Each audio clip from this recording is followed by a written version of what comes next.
গোপালের মিষ্টি খাওয়া। গোপাল একটি মিষ্টির দোকানের পাশ দিয়ে যাচ্ছিল।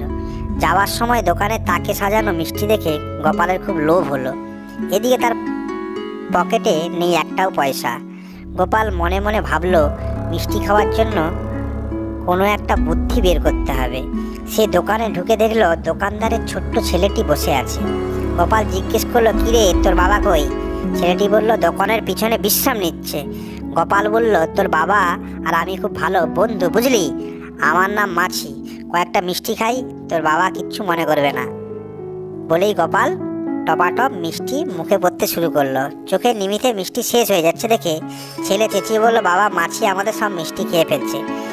শুনে পিছন থেকে ময়রা বলল, আরে খেতে দে, চিন্তার কিছু নেই, মাছি আর কয়টুকু খাবে।